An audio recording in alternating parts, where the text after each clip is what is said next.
امن لا سکتے ہیں. یہ میں طاہر صاحب آگے آپ سے ضرور پوچھوں گی کہ آج کوئی پالیسی ایگزسٹ بھی کرتی ہے یا ہم ڈے ٹو ڈے بیسس کے اوپر چیزوں کو چلا رہے ہیں. دانیال صاحب, جعفر ایکسپریس کا جو واقعہ ہے پاکستان کی تاریخی نوعیت کا ایک بہت بڑا واقعہ ہے, جہاں ایک پوری ٹرین کو ہائی جیک کر لیا گیا, لیکن اب جو اس کے بعد کانفرنس ہوئی اس میں اتفاق رائے پیدا کرنے کی بات کی گئی تھی, لیکن جو بیانات ہیں, حکومتی رویہ ہے, وہ اتفاق رائے کے بالکل ایک اپوزٹ اگر کوئی ٹرم ہو وہ ہمیں نظر آتی ہے.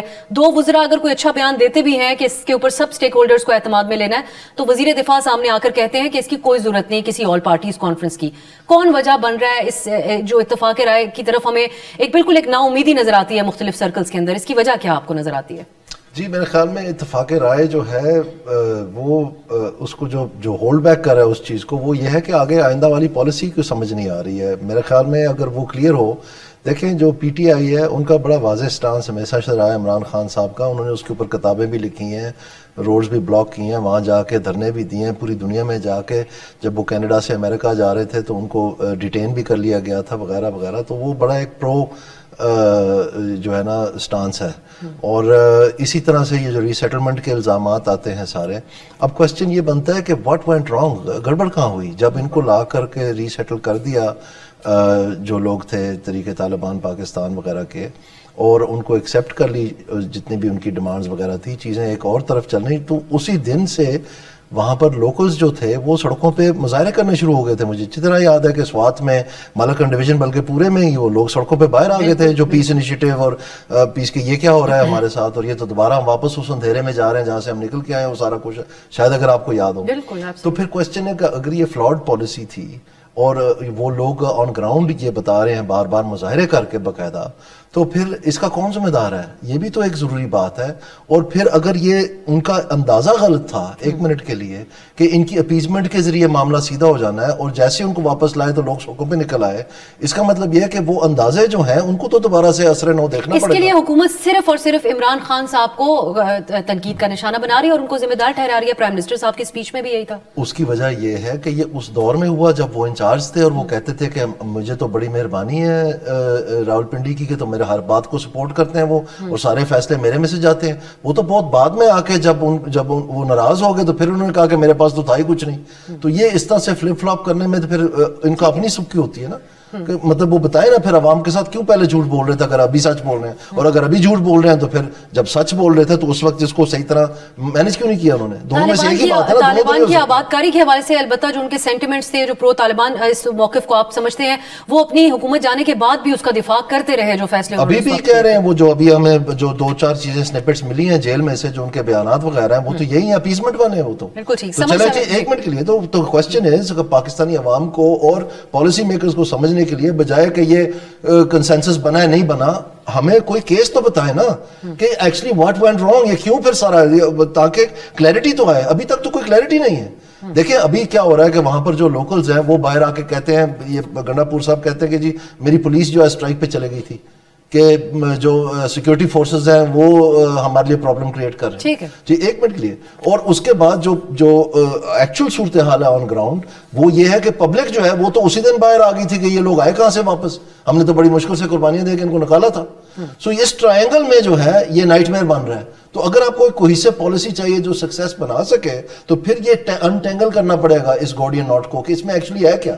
وہ بات کوئی بتا نہیں رہا, بس یہ محض دکھاوے کے لیے جو ہے نا میٹنگز پہ میٹنگ چلتی جا رہی ہیں کہ جی فلانے نے یہ کہہ دیا, فلانے نے وہ کہہ دیا. ہمیں ایک پورا ڈیٹیل انالیسس چاہیے کہ what actually went wrong, who was on the right, who's on the wrong. پھر جا کے اور اس کو جو ہے نا جعفر ایکسپریس کے ساتھ جوڑنا میرے خیال میں مناسب نہیں ہے, کیونکہ یہاں پر جو صورتحال ہے وہ مختلف ہے. بالکل مختلف. میں اس پہ بھی آپ کا کامنٹ حاصل کروں گی. سمر صاحبہ, 2 باتیں ہیں. ایک تو گنڈا پور صاحب نے بھی کہا کہ یہ جو اس دن ملاقات تھی یہ پریزنٹیشن اور بریفنگ پہ مبنی تھی. کیا وجہ ہے کہ اس کے بعد ایک واضح پالیسی کا اعلان ابھی تک حکومت کی طرف سے نہیں کیا گیا؟ سیکنڈلی, حکومت آل پارٹیز کانفرنس کی بات سے بھی اب ہچکچاتی ہوئی نظر آتی ہے, اس کی کیا وجہ ہے؟ دیکھیں جی, جو حکومت وقت ہے اس کے اوپر سب سے زیادہ ذمہ داری ہے, کیونکہ انہوں نے اس دہشت گردی کی جو ایک ہی آگ لگ گئی ہے اس کو سے بھی نمٹنا ہے, اور قوم کو جتنے بھی پولیٹیکل پلیئرز ہیں, جتنے بھی سٹیک ہولڈرز ہیں جو نان پولیٹیکل ہیں, سب کو ایک پیج پہ لے کر آنا ہے. اب اس میں پی ٹی آئی ایک بائی ڈیزائن اسپوائلر کا رول پلے کر رہی ہے. اگر ہم یہ ملبہ حکومت پہ ڈالیں, چاہے وہ جس طریقے سے بھی ان کو انویٹیشن دیں گے, ان کا طرز عمل سیاست کا ایسا ہے کہ وہ نہیں بیٹھنا چاہتے, وہ ٹیم پلے میں بلیو نہیں کرتے, وہ سب کے ساتھ ایک کنسنسس بنانے میں پلے نہیں کرتے. ان کی سیاست اس چیز پہ زندہ ہے کہ وہ اگینسٹ دا آڈز کھیلے, اپنے آپ کو لون رینجر کی طرح پیش کریں. خان صاحب کی رہائی کے ساتھ انہوں نے پاکستان کی ٹیررزم کے ایشو کو مشروط کر دیا ہے, جو کہ بہت ایک غلط بات ہے میری نظر میں. ہمارا صوبہ آج سے نہیں, پچھلے 1.5-2 سالوں سے دہشت گردی کی ایک سیویئر قسم کی زد میں ہے. پولیس انتہائی ڈیمورلائزڈ ہے, پولیس سی ٹی ڈی کے پاس کوئی کوپنگ میکنزم نہیں ہے. وہاں سے بلوچستان میں ایک سیپریٹسٹ موومنٹ کی ایک آگ لگ گئی ہے, اور یہ ساری چیزیں کولیجن کورس کی طرف جا رہی ہیں. لیکن دیکھیں صرف اور صرف آپٹکس سے, جیسے گنڈا پور صاحب نے کہا کہ یہ ایک بریفنگ تھی, ہم تو اس بریفنگ کا بھی حصہ نہیں تھے, لیکن اگر بریفنگ سے نکل کے انہوں نے کچھ کرنا ہے, ان کو عوام کے ساتھ انگیج کرنا ہوگا. کیونکہ دیکھیں یہ جو انہوں نے ریسیٹلمنٹ کی پالیسی بھی کی بغیر ڈسکشن, بغیر پارلیمنٹ کے سامنے لائے ہوئے, ون فائن ڈے ایوری بڈی ڈسکورڈ کہ جی یہ ہزاروں کی تعداد میں بارڈر. لیکن اس کا آج تو جائزہ لیا جانا چاہیے نا کہ کون سی شخصیات اس کے اندر شامل تھیں. ہم بار بار یہ کہتے ہیں کہ فیوچر پالیسی بنانے کے ساتھ ساتھ جو ہمارے ماضی کی غلطیاں ہیں, ہمیں ساؤتھ افریقہ کے ٹرینڈ پہ ٹروتھ اینڈ ریکنسیلیشن کمیشن بھی بنانا چاہیے, جس میں یہ جو ایک ہماری وجود کے اوپر ویپنگ وونڈز لگے ہوئے ہیں ان کے اوپر ایک ملہم ہم لگائیں. جو غلطیاں جس نے کی ہیں, غلطی کا اب کچھ ہو نہیں سکتا, وہ ہمارے ماضی میں رہ گئی ہیں, لیکن at least we can apply the blame, people can forgive, people can move on. لیکن جس نے غلطی کی ہے, چاہے وہ ادارہ ہو, چاہے وہ حکومت ہو, چاہے وہ فرد واحد ہو, اس کا تعین کرنا چاہیے تاکہ ایٹ لیسٹ فار فیوچر ہمارا ٹروتھ اینڈ ریکنسیلیشن کمیشن کے حوالے سے ایمل ولی بھی مطالبہ آن دا ریکارڈ کر چکے ہیں. اب طاہر صاحب, جو وزیر اعلیٰ گنڈا پور کی طرف سے دعویٰ کیا گیا کہ ابھی بھی گڈ طالبان اور بیڈ طالبان والی سوچ ایگزسٹ کرتی ہے, یہ پالیسی ایگزسٹ کرتی ہے, یہ دعویٰ حقیقت کے کتنا قریب ہے؟ یہ سوچ تو ابھی بھی ہے, اور آپ کو یاد ہوگا کہ کچھ ایکشن صوبائی حکومت نے لیا بھی ہے. بنو میں ان کے دفاتر کھلے تھے, وہ بند کروائے تھے, کچھ لوگوں کو اریسٹ کیا گیا تھا, لیکن اس پہ تھوڑی سی ناراضگی بھی ہوئی تھی. جو سو کارڈ گڈ طالبان کے حامی سوچ ہے, یہ تو ختم کرنا پڑے گا نا. اگر آپ کہہ رہے ہیں کہ یہ ملیٹنسی ہے, یا ابھی جو نیا اصطلاح آ گیا ہے فتنۃ الخوارج کا, تو پھر تو اگر وہی سوچ ہے, وہی فکر ہے, تو پھر تو مطلب پھر ایک ہے نا سر. یہ جو خرابیاں پیدا ہوئی ہے اسی سوچ کی بنیاد پہ پیدا ہوئی ہے کہ وہ اچھا ہے, وہ برا ہے, وہ اور ہماری بڑی بدقسمت ایک اور بھی ہے نا کہ ہم ماضی سے سبق نہیں سیکھ سکتے. ہم نے اپنی غلطیوں سے سبق نہیں سیکھا. کہ آپ بار بار کہہ رہی ہیں نا کہ پالیسی نہیں بنی, یہی تو مسئلہ ہے نا کہ آپ کی سوچ اگر ہو کہ پاکستان میں حالات تبدیل کرانے ہیں تو میرے خیال میں مشکل کام ہے. یہ پالیسی سٹیٹمنٹ ہو سکتا ہے کہ اب رول آف دا گیم تبدیل ہو چکے ہیں. نہیں, وہ تو کیا, چلو مان لیے کہ تبدیل ہو چکے, کیا ہم مسئلے کے حل کی طرف جا رہے ہیں؟ یہ بھی ایک سوچنا ہے نا. یا اس وقت آج تک جب آپ کے پروگرام میں ہم بیٹھے ہوئے ہیں, جو پالیسیاں اڈاپٹ کی گئی ہے, آیا مسائل حل ہوئے کہ مسائل پیچیدہ ہوئے ہیں؟ تو لہذا اس پہ تو سوچنا ہے, لیکن سوچے گا کون؟ یہ جو جس طرح کے کورٹس میں بھی کبھی کبھی کہتے ہیں کہ جی یہ پبلک ہو اور لوگ سنیں کہ عدالتوں میں, سپریم کورٹ میں, ہائی کورٹ میں کیا ہو رہا ہے. میرے خیال میں یہ جو پارلیمانی پارٹی کا اجلاس ہوا ہے سیکیورٹی کا, یہ بھی اوپن ہونا چاہیے تھا. عوام کو عوام ہی ختم ہو رہے ہیں. بنو میں جو بڑا حملہ ہوا حالیہ, اس میں تو 13 تو عام لوگ شہید ہوئے. تو لہٰذا اگر عام لوگ, یہ جو آپ بار بار بات کریں نا پاسون, یہ لوگوں نے مظاہرے, جو دانیال صاحب نے مثال دی, وہ اصل میں سوات میں اشارہ دے رہا تھا کہ جب اکتوبر میں طالبان آ گئے تھے تو پھر لوگ نکلے, پھر شہر نکلتے تھے, اور وہ شہر جب نکلتا تھا منگورا یا بنو, یہ سب کے لیے پیغام ہوتا ہے. یہ ٹی ٹی پی کے لیے بھی ہوتا ہے اور یہ ریاستی اداروں کے لیے بھی ہوتا ہے. لیکن میں جب دیکھتا ہوں تو سنجیدگی بالکل بھی نہیں ہے. مطلب ہے کہ لوگ جانیں ضائع ہو رہی ہے. لیکن اگر سنجیدگی ہوتی تو ٹی ٹی پی کا مسئلہ حل ہو سکتا ہے. پروگرام میں بھی وقت ہوا ایک بریک کا. بریک کے بعد خوش آمدید. ایک بات دانیال صاحب جو کہی گئی اس دن وہ یہ تھی کہ کب تک ہم گورننس کے جو گیپس ہیں اور خامیاں ہیں اس کو افواج کے خون سے بھرتے رہیں گے. آپ نے ہمیں اس سے پہلے کہا کہ بلوچستان کا مسئلہ یہ اکثر مختلف ہے جو خیبر پختونخوا میں دہشت گردی ہے, اور بالکل سمجھ میں بھی آتا ہے وہاں کے ڈائنامکس اور جو معاملات ہیں وہ مختلف ہیں. اس کے اوپر وہاں کے جو قوم پرست رہنما ہے وہ اب کھل کر بات بھی کر رہے ہیں اور چیزیں ڈسکس ہو رہی ہیں. آپ کی نظر میں یہ درست تشریح ہے کہ گورننس کی خامیاں ہیں جو بڑی وجہ بن رہی ہیں اس دہشت گردی کی؟ میرے خیال میں کسی حد تک اس کا بالکل شامل العمل ہے یہ بات. دیکھیں جو پولیس کا ناجائز استعمال ہے اس میں کوئی نئی بات نہیں ہے, یہ سیاستدان کرتے ہیں, اور ایس ایچ او لگوانا, وہاں پر تفتیش تبدیل کروانا, وہاں پر مختلف ہیلے بہانوں سے اپنے مخالفین کو ٹارچر کرنا اسٹیبلشمنٹ کے ذریعے, پولیس کے ذریعے, یہ ایک پرانا سیاسی فعل ہے. جتنا وہ کریں گے اس کا اتنا ہی ریئیکشن آئے گا, خاص طور پر خیبر پختونخوا میں جہاں پر ایک زیادہ ایگیلیٹیرین سوسائٹی ہے نسبتاً لیٹ سے, جیسے آپ پاکستان میں ساؤتھ کی طرف جاتے ہیں اس طرح ہائرارکیکل سوسائٹی زیادہ ہوتی جاتی ہے. جو پشتون ہیں یا پختون علاقے ہیں اس میں بہت ایگیلیٹیرین سوسائٹی, اس میں کوئی فرق نہیں پڑتا زیادہ کہ کس کی کتنی زمین ہے کس کی کم ہے, سب ایک برابر میں ایک دوسرے کو ایک نظر سے دیکھتے ہیں. یہ خصلت ہے وہاں کے کلچر کی, میرے دل کے قریب وہ بہت اچھی بات ہے. لیکن بہرحال اس کی وجہ سے پھر یہ چیزیں جو ہیں, اور خاص طور پہ جو ٹرائبل آپ ایڈ کرتے ہیں اس میں ریلیشنز جو ہیں, جب آپ کسی ایک کو تھپڑ ماریں تو پھر آپ نے پورے ٹرائب کو تھپڑ مارا ہے, تو وہاں پر ریاکشن بھی پھر اس نوعیت کا آتا ہے, تو چیزیں بہت جلدی بھٹک جاتی ہیں نسبتاً باقی جو ہمارے پاکستان میں علاقے ہیں. تو اس لیے میں سمجھتا ہوں کہ وہاں پر یہ اوورلی سینسٹیو ایک معاملہ ہے. اور اس میں جو میں سمجھتا ہوں کہ جو یہ مرجڈ ایریاز ہیں اس میں بھی جو وعدے ودود ہوئے تھے اس پہ پروونشل گورنمنٹ نے جو فنڈز ملے تھے سیکیورٹی کے لیے وہ بھی سیکیورٹی پہ نہیں استعمال کیے, اور جو فنڈز ان کو ملے تھے مرجڈ ایریاز کی ڈیولپمنٹ کے لیے وہ بھی وہاں پر استعمال نہیں ہوئے. اب خیبر پختونخوا کا ایک لیجیٹمیٹ کیس ہے, وہ کہتے ہیں ہمیں ملے ہی کم ہیں, چلیں اس کو بھی مان لیتے ہیں آپ کو کم ملے ہیں, لیکن جو ملے ہیں ان کے ساتھ آپ نے کیا کیا.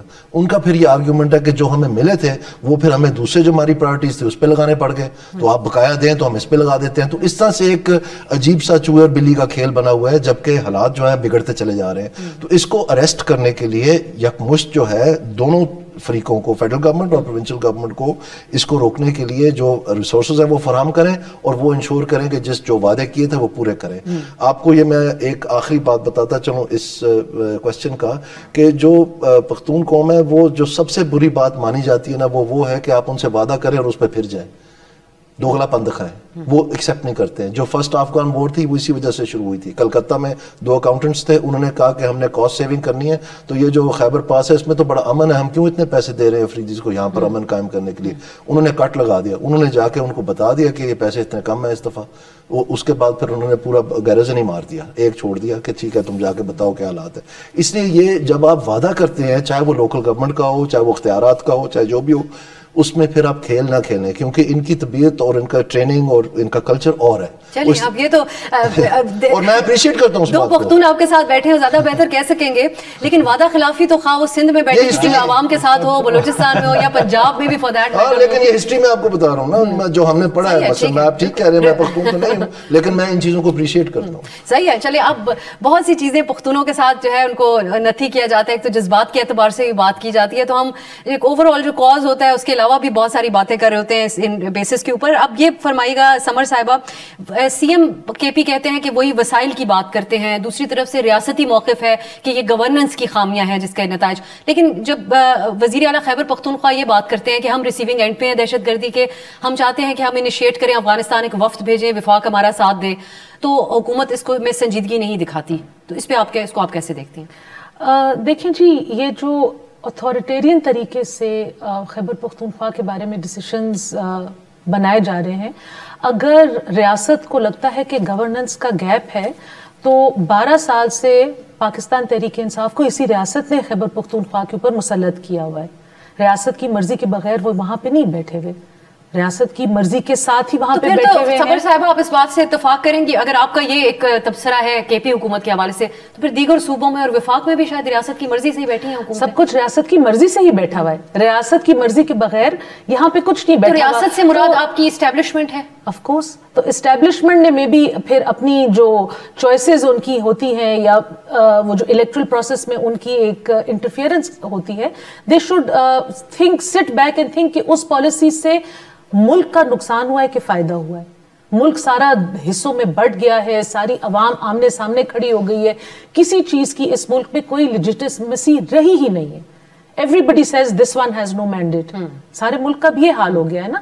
اگر کوئی پروونشل گورنمنٹ یا فیڈرل گورنمنٹ کوئی آرڈر پاس کرتی ہے تو ہر کوئی کہتا ہے اس کو تو یہ بات امپلیمنٹ کرانے کا اس کے پاس مینڈیٹ ہی نہیں ہے. لیکن دیکھیں جی, کیونکہ ہم ایک دہشت گردی کے مارے ہوئے لوگ ہیں, جب ٹیررزم کی بات آتی ہے تو پھر اس میں سیاست کو ہمیں پیچھے کر کے ہم سب کو ٹیررزم کے ساتھ اکٹھا ہو کے لڑنا پڑے گا، بیکاز ٹیررسٹ ہمارے ایک پیج پہ آنے کا انتظار نہیں کر رہے. وہ انتظار نہیں کرے کہ اب اسلام آباد میں گورننس کا گیپ ختم ہو جائے، خان صاحب جیل سے رہا ہو جائیں، وہ جو ساری باتیں جو ہمارے سیاستدان کر رہے ہیں، ٹیررسٹ وہ باتیں نہیں کر رہے. وہ اپنا موقع دیکھ رہے ہیں، وہ انفیکٹ گیپ دیکھ رہے ہیں گورننس میں، سیکیورٹی میں، ہماری انٹیلیجنس میں، اور وہ بار بار ہم پہ حملہ کر رہے ہیں. اور اس حملوں میں سیکیورٹی فورسز کے بھی جوان شہید ہو رہے ہیں، لیکن عوام بھی شہید ہو رہی ہے، عوام کا بھی اس میں خون جا رہا ہے. تو دیکھیں، اگر سب جو سٹیک ہولڈرز ہیں وہ سیریس ہیں تو اس میں 2 پرونگڈ اٹیک ہونا چاہیے. ایک تو جی سب کو اکٹھا بیٹھ کے نیشنل ایکشن پلان کے اوپر جس کو کہتے ہیں عمل کرنا چاہیے. اس کے اوپر ایک کنسنسس آیا ہوا ہے، ہم اس کنسنسس کو فالو نہیں کرتے، دیٹ از آر مسٹیک، اور ہم اس کو پرسیو نہیں کرتے. دوسری بات یہ کہ ہماری جو عوام ہے، اسپیشلی جو ینگسٹرز ہیں، وہ بہت زیادہ کیونکہ ہمارے پولیٹیکل پروسیس میں بہت انٹرفیئرنس ہوئی ہے، نیشنلزم کی پالیٹکس کو دیوار سے لگایا گیا ہے. پورے پاکستان میں اگر آپ دیکھ لیں، ان کے اوپر حملے ہوئے ہیں، ان کو قتل کیا گیا ہے، ان کو جیل کیا گیا ہے، ان کی پالیٹکس کو توڑ مڑوڑ دیا گیا ہے. لیکن جو نیشنلزم کی پالیٹکس جو ایشوز لاتے تھے، وہ ایشوز تو ابھی بھی رہتے ہیں نا، اور اب وہ آہستہ آہستہ سیپریٹسٹ وہ ایشوز اٹھا رہے ہیں. نیشنلزم میں اور سیپریٹزم میں بہت بڑا فرق ہے. تو دیکھیں، یہ جو بلوچستان اور خیبر پختونخوا کے پیریفری ایریاز کے لوگوں کی ایک احساس کمتری ہے. وفاق کو چاہیے کہ وہ ایک سٹیپ بڑھائیں. بلوچستان کی عوام جو اپنے گیس کے ذخائر کے بارے میں ان کی جو شارٹ کمنگز ہیں ان کو ایڈریس کریں. پختونخوا کی جو عوام کہتے ہیں کہ ہمارے منرلز، ہمارے ریسورسز، ہمیں اس میں کچھ رائٹ ملنا چاہیے. پروگرام میں ابھی وقت ہوا ایک بریک کا. Welcome back. طاہر صاحب، افغانستان کے حوالے سے ہم جو بات کر رہے تھے، کوئی کلیئرٹی آپ کو نظر آتی ہے؟ ایک اوور آل پالیسی کے اعتبار سے تو نہیں ہے، لیکن ہمیں کوئی افغانستان سے ہم نے انگیج کرنا ہے یا نہیں کرنا، اس پہ بہت ہی مختلف قسم کے بیانات سامنے آئے. اگین مجھے وزیر دفاع کو کوٹ کرنا پڑے گا کیونکہ وہ ریلیونٹ منسٹر ہیں اس حوالے سے. انہوں نے کہا پاکستان کے اندر جہاں سے کارروائیاں ہوں گی ہم بھی ان کے خلاف کارروائی کرنے کا حق محفوظ رکھتے ہیں. پھر جو کے پی حکومت کے اوپر ایک تنقید تھی کہ وہ اپنا وفد کیوں بھیجنا چاہتے ہیں مذاکرات کے لیے، لیکن پھر پاکستان کے نمائندے صادق خان صاحب امریکی وفد کے وزٹ کے فوری بعد وہ بھی افغانستان جاتے ہیں. اس کی جو اعلامیہ سامنے آتا ہے اس میں سیکیورٹی ایشوز کا کوئی ذکر نہیں ہوتا، لیکن راہداری کا، اقتصادی امور کا ذکر ہوتا ہے. سو آپ کو پاکستانی حکومت کی اس وقت کوئی پالیسی نظر آتی ہے کہ افغانستان ہمارا دوست ہے، صرف پڑوسی ہے، ہم نے بات کرنی ہے نہیں کرنی، یہ ہمارا سب سے بڑا سیکیورٹی چیلنج ہے اس وقت؟ صادق صاحب کے دور سے شروع کروں گا. اصل میں جب یہ گئے تھے دسمبر 23 کو تو 24 کو پاکستان نے اسٹرائک کر دیے تھے اور یہ وہاں موجود تھے. نائب وزیر اعظم کے ساتھ ملاقات ہو رہی تھی شام میں، تو ایک تلخی پیدا ہو گئی تھی اور پھر پاکستان کی خواہش تھی کہ دوبارہ اس کو بحال کیا جائے اعتماد کو. تو یہ دورہ پہلے سے طے تھا. یہ امریکی وفد کے ساتھ اس کا میرا نہیں خیال کہ کوئی وہ ہے، لیکن صادق صاحب نے 28 فروری کو بھی جانا تھا، پھر وہ جہاز موسم خراب تھا نہیں جا سکے. تو دوسرا انگیج، اگر امریکن طالبان کو انگیج کر سکتے ہیں اور ان کے سابق خصوصی نمائندے کابل آ سکتے ہیں، زلمی خلیلزاد، ان کے ساتھ وہ جو ہوسٹیج کا مذاکرات کار ہے وہ آ سکتے ہیں. اور ان کے پہلے طالبان جاتے تھے قطر میں ان سے ملتے تھے، پھر طالبان نے ڈیسائیڈ کیا تھا کہ اب ہم اگر ملاقاتیں امریکن سے کریں گے بھی تو ایک تو لیول اس طرح ہوگا جس طرح کے وزیر ہے. پہلے امیر خان متقی جاتا تھا قطر میں، ٹام ویسٹ سے ملتے تھے جو اسپیشل روایت تھا امریکہ کا، اب نہیں رہا. لیکن طالبان نے فیصلہ کر لیا کہ اب برابری کی بنیاد پہ تو وہ لوگ آ گئے یہاں پہ. لہٰذا وہ اختلاف بھی ان کا ہے، باگرام کی بات کر رہے ہیں، $7 ارب کا جو اسلحہ ہے ان کی واپسی کی بات صدر ٹرمپ کر رہے ہیں، لیکن انگیج وہ رکھنا چاہتے ہیں کیونکہ انگیجمنٹ ہوگی تو معاملات ان کے آگے جائیں گے. ہماری کلیئرٹی بالکل نہیں ہے. آپ نے صحیح کہا، کلیئرٹی کا اب صادق صاحب نے وہاں مذاکرات اچھے کیے ہیں، وزیر خارجہ سے ملے، وزیر تجارت سے ملے ہیں، کچھ ملاقاتیں نہیں ہوئی. اب یہاں سے جواب جانا ہے جو وہاں پر ایک مفاہمت ہوئی ہے. ٹی ٹی پی سب سے بڑا مسئلہ تھا ایجنڈے پہ، یہ اگر بیان میں نہیں آیا تو فوراً یہ دونوں طرف سے اعلامیہ میں یہ بات نہیں آئی، افغان حکومت کے اعلامیہ میں بھی نہیں آئی. ٹی ٹی پی پہ ڈسکشن ہوئی ہے، جو میری یہاں اور کابل میں بات ہوئی ہے، وہ لوگ کہہ رہے ہیں کہ ان کو وقت دیا جائے اس مسئلے کے حل میں. بلوچستان پہ بات ہوئی ہے بی ایل اے پہ. بی ایل اے کا ممکن ہے کہ پاکستان کو کچھ نہ کچھ وہاں سے تعاون ہو، کیونکہ بی ایل اے کے لوگ کا جس طرح کے دانیہ صاحب نے کہا کہ وہ الگ ایشو ہے، آپ نے بھی بلکہ کہا، اور ٹی ٹی پی کا الگ ایشو ہے.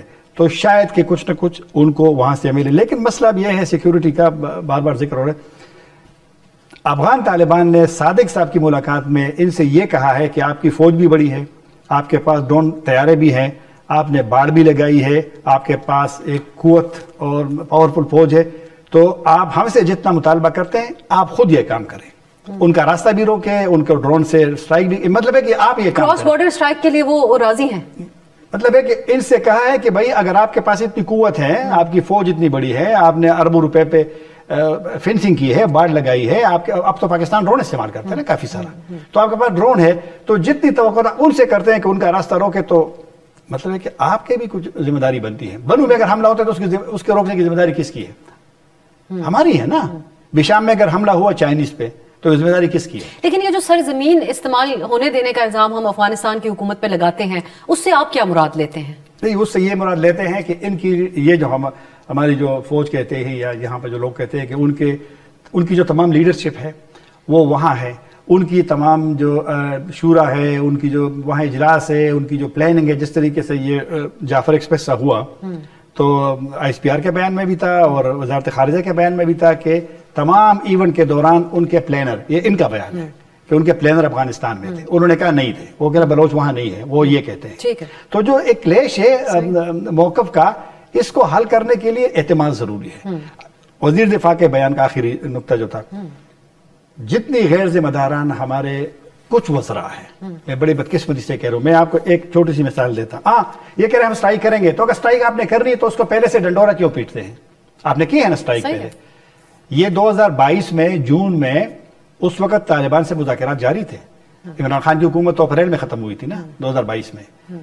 میں وزیر داخلہ سے ملا, سراج الدین حقانی سے, جو کہ میزبان تھا. اس نے اس وقت مجھے رانا ثناء اللہ کے بیان کا ذکر کیا تھا جب وزیر داخلہ تھے, اس وقت کی بات ہے 2022 کی.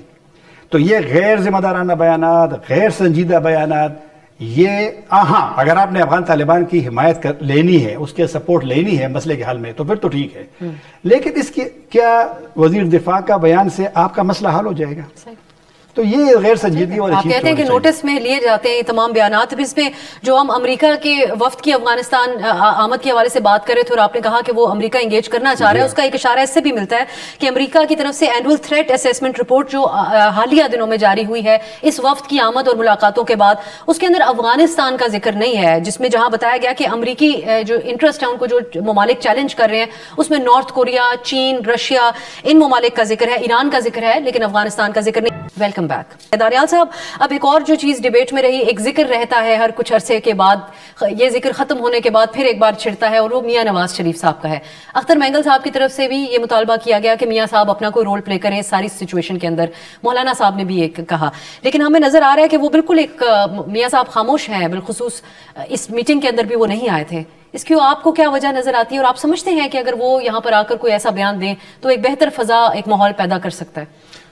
میرا نہیں خیال ہے, میرا خیال ہے ان کو آنا چاہیے تھا ایک یکجہتی کے دکھانے کے لیے, لیکن جو ان کا ٹیکنیکل ان پٹ ہے وہ پہلے بھی میرے خیال میں کچھ لمیٹڈ تھا, اس دفعہ بھی لمیٹڈ ہوگا. اور وہ ان کی مصروفیات بتائی جاتی ہیں کہ لاہور کے جو کچھ ہیریٹیج سائٹس ہیں ان کے رنگ روگن میں پتہ نہیں مصروف ہیں, کیا ہے سمجھ سے باہر ہے. بہرحال ظاہری بات ہے ان کی کوئی پرانی ناراضگیاں ہوں گی جس کی وجہ سے اتنا الوف رہ رہے ہیں وہ سارے پروسیس سے.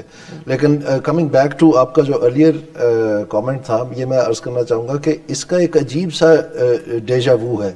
مجھے اچھی طرح سے یاد ہے کہ جب کوئٹہ شورا کے امریکہ قابض تھا افغانستان کے اوپر, وہ الزام لگاتا تھا پاکستان کے اوپر کہ یہاں سے سب کچھ چلایا جا رہا ہے, اور پاکستان کہتا تھا کہ ہمیں آپ ثبوت فراہم کریں, اور پھر کچھ ثبوت دیے بھی. وہ جب انہوں نے چیک کیا جا کے تو زمین پہ کچھ بھی نہیں تھا. پھر انہوں نے ایک انفارمنٹ جو ہے وہ اٹھا لیا تھا, پتہ چلا وہ کوئی دکان دودھ ملائی کی چلاتا تھا یا پتہ نہیں چائے کی دکان چلاتا تھا کوئٹہ میں, تو وہ ایک مذاق بن گیا CIA کے ساتھ, اور وغیرہ اس طرح کی باتیں. وہ پلانٹڈ تھا اوبیسلی, تو وہ کوئٹہ شورا والی جو بات ہے. پھر جب ہم ڈپلیسٹس فائنلی ڈکلیئر ہو گئے, اور یہاں پر کیمرون صاحب نے انڈیا میں آ کے بیان دیا کہ Pakistan is looking on both sides of the street, اور یہ الزام ڈومور والا جو منترا تھا وہ ہم نے سننے میں آیا.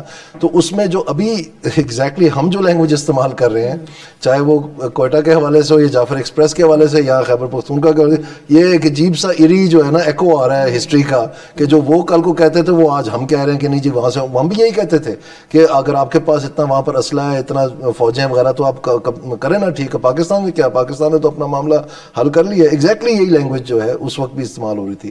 تو واللہ عالم, لیکن اس میں آئی تھنک ایک چیز جو رول آؤٹ نہیں کرنی چاہیے وہ یہ ہے کہ جو ایک گلوبل اکنامک شفٹ ہو رہا ہے اور اس کی وجہ سے جو یہ نیا فالٹ لائنز ڈیولپ ہو رہی ہیں خاص طور پہ چین اور امریکہ کی, اور اس میں جو انڈیا کا کردار ہے, یہ نو برینر ہے کہ آپ سمجھیں کہ اس کا یہاں پر جو نا کسی قسم کا کوئی تعلق اثر نہیں ہے. پاکستان تو کہتا رہا ہے, اس کے ثبوت بھی دیے ہیں, مختلف پیپرز بھی وہاں جمع کروائے ہیں وغیرہ وغیرہ, سب کچھ ہے ڈوسیے کے نام سے اور ناموں سے.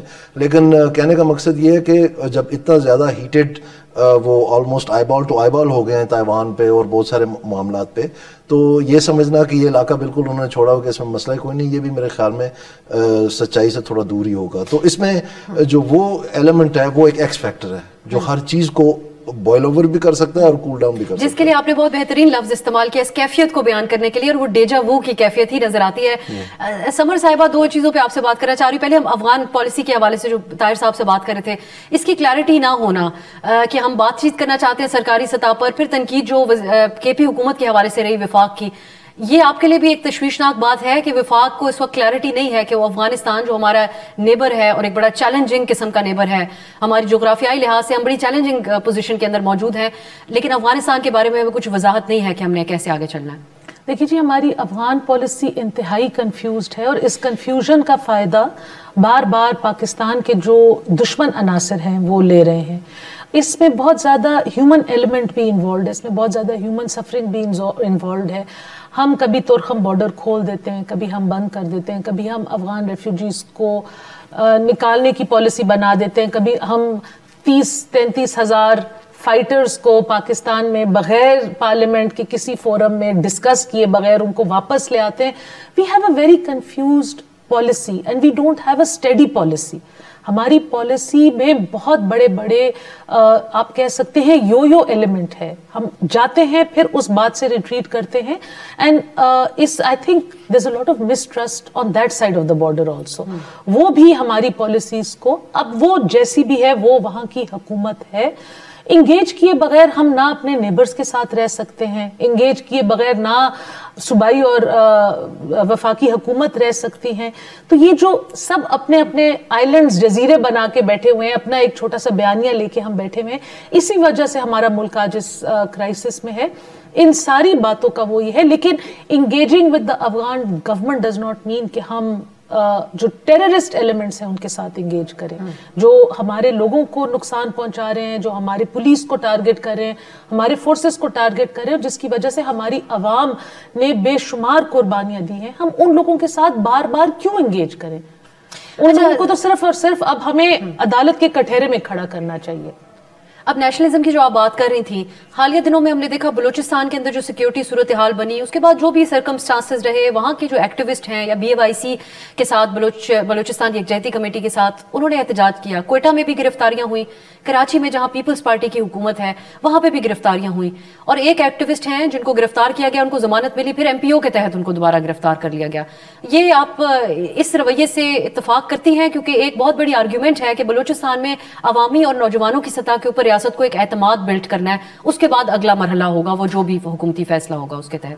ان دونوں جگہوں میں پیپلز پارٹی کی حکومت جی بالکل, بلوچستان میں بھی اور سندھ میں بھی, اور جو وہاں پہ ویژولز آئے ہیں وہ بڑے افسوسناک اور اپسیٹنگ, اور ان سے کسی کو کوئی فائدہ نہیں ہوگا. اگر ریاستی ایلیمنٹس کو لگتا ہے کہ عورتوں کو, بچوں کو سڑکوں پہ گھسیٹ کے اس طرح سے جبرن ان کو اریسٹ کرنے سے کسی کا کوئی فائدہ ہوگا, اس سے کوئی فائدہ نہیں ہوگا. جو لوگوں کے دلوں میں نفرتیں ہیں وہ اور زیادہ بھڑکیں گی. میں نے آپ کو بتایا ہے نا جی, اگر آپ ڈفرنس دیکھیں, آپ صرف پشاور آ جائیں جو کہ خیبر پختونخوا کا پروونشل کیپٹل ہے, اور آپ اسلام آباد اور پشاور میں ترقی میں فرق دیکھیں تو وہ فرق بالکل صاف ظاہر ہے. پھر آپ آگے جائیں, جنوبی پختونخوا کی طرف جائیں, نیولی مرجڈ ایریاز کی طرف جائیں, اسی طرح بلوچستان میں جائیں, تو لوگوں کی ایک احساس محرومی ہے, ان کو لگتا ہے, اور پھر ایک نیریٹو بھی بلڈ اپ ہوا ہے. ان کے جو قدرتی وسائل ہیں ان پہ بھی صوبائی حکومتوں کا اور وفاق کا ایک ٹسل چلتا رہا ہے. تو میں کہتی ہوں کانفیڈنس بلڈنگ میجر کے طور پہ وفاق should make a step forward. وفاق ایک ایسا جیسچر کرے کہ بلوچ جو یوتھ ہیں, جو بہت زیادہ مارجنلائزڈ ہیں, ان کو بھی فیل ہو کہ ہاں ہماری آواز اسلام آباد میں سنی جا رہی ہے, جو نیولی مرجڈ ایریاز کے جو لوگ ہیں ان کو بھی لگے, جب ان کو لگے گا کہ یہ حکومت ہماری آواز سن رہی ہے تو مے بی وہ یہ فرنج ایلیمنٹس کے ساتھ نہیں بیٹھیں گے اور پھر وہ حکومتی ایلیمنٹس کے ساتھ بیٹھ کے اپنے مسئلے ڈسکس کریں گے. اب طاہر صاحب, ہم جو بات کر رہے ہیں ایک آئیڈیالوجی کے اعتبار سے میں آپ سے ڈسکس کرنا چاہوں گی. پاکستان کی ماضی کی جو اسٹیبلشمنٹ رہی ان کا مختلف ادوار میں مختلف رویہ رہا طالبان کے حوالے سے. اب جو لفظ آپ نے بھی ہمیں بتایا, فتنۃ الخوارج کا نام آفیشلی پاکستان میں استعمال کیا جاتا ہے TTP کے لیے. پھر جو ہمارے اعلیٰ عسکری قیادت کی طرف سے بیانات ہیں وہ بھی بڑے سخت ہیں اس آئیڈیالوجی کے خلاف, جہاں پر مسلمانوں پہ ہی حملے کیے جائیں اور اس قسم کے دہشت گردی کے واقعات کیے جائیں. آپ سمجھتے ہیں کہ پہلے جو ایک سوچ پائی جاتی تھی جہاں جہاد کو انڈورس بھی کیا گیا, ایک اپنا کردار بھی ادا کیا گیا, الزامات بھی بہت طرح کے رہے, اس سے بالکل مختلف ہے یہ سوچ جو اب ہے, اور یہ اسٹیبلش ہو پائے گی کہ اب ہم ایک بالکل مختلف گراؤنڈز کے اوپر اس کو دہشت گردی کے طور پہ ہی دیکھتے ہیں؟ میرا خیال ہے کہ مسئلہ اتنا آسان نہیں ہے. بالکل سوچ تو تبدیل ہو گئی کہ پہلے افغانستان میں جب روسی آئے تھے اس وقت یہاں ایک اور ماحول تھا اور پاکستان مرکز تھا افغانستان میں مزاحمت کا, جہاد کا, جنگ کا. اور پھر جب امریکہ آئے تو ہم اتحادی بن گئے امریکیوں کے. پھر امریکہ ہم سے خوش بھی نہیں تھا کہ یہ, لیکن پھر بھی ہم 20 سال تک ہماری زمین استعمال ہوئی وہاں سپلائی کی. اصل میں پاکستان میں پالیسیوں میں تسلسل نہیں ہوتا. یہاں اگر ڈکٹیٹر آتا ہے ایک تو ایک مذہب کا نام استعمال کرتا ہے, دوسرا پھر سیکولر ہوتا ہے, تیسرا پتہ نہیں کیسے. تو لہٰذا یہ مسائل ہے کہ آپ کی پالیسی اگر مستقل ہو تو پھر یہ والے جو آپ سوال کر رہے ہیں نا کہ آپ ایک سوچ ہے, پھر دوسری سوچ ہے, پھر تیسری سوچ ہے.